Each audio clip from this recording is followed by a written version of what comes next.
I recently met with top Congressional Homeland Security members, and according to them, they have not seen the national security threats this high as they are today in quite some time.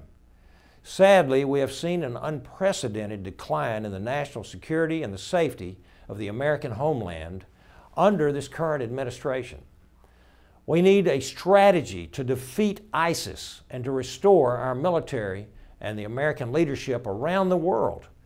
House Republicans have put forth a plan that centers on protecting the homeland by keeping terrorists out of America, securing our borders, closing the security gaps in our refugee program, and stopping cyber attacks. I have been extremely vocal about the vulnerabilities that we face as a nation, particularly from the United Nations-run refugee resettlement program. We've already been told by Obama's own Department of Homeland Security and FBI directors that they cannot properly vet certain refugees coming from the Middle East.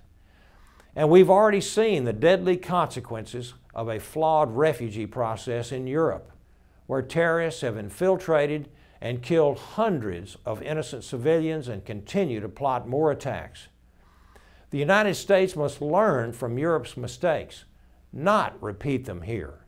To that end, I introduced H.R. 3314, which puts an immediate moratorium on refugees from Syria, Libya, Yemen, Somalia, Afghanistan, and Iraq until Congress approves new screening procedures. This authority would sunset after 4 years and could only be restarted if Congress approved an extension. This gives Congress time to review the program, its implementation, and whether it's been effective in protecting the American people.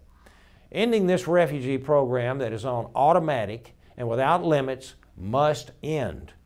It also requires a full assessment of the cost of refugees to federal, state, and local governments and to you, the taxpayers, which we know is in the billions. As elected officials, we have a sworn duty to protect the American people. And it's time that we start putting the safety of our citizens first.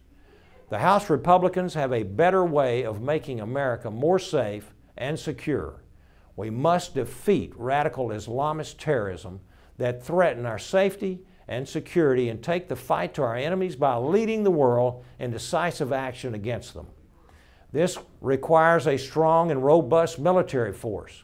Our plan calls for providing our military with the resources that they need to get the job done. America is the greatest defender of liberty, but under the Obama administration's policy of leading from behind, this image and reality has been recklessly eroded. The President's worldwide apology tour did nothing but embolden the enemies of the American people and freedom. I'm working hard with my conservative colleagues to see America win this fight against radical Islamic terrorism, to ensure that American citizens are kept safe and to restore American influence in the world.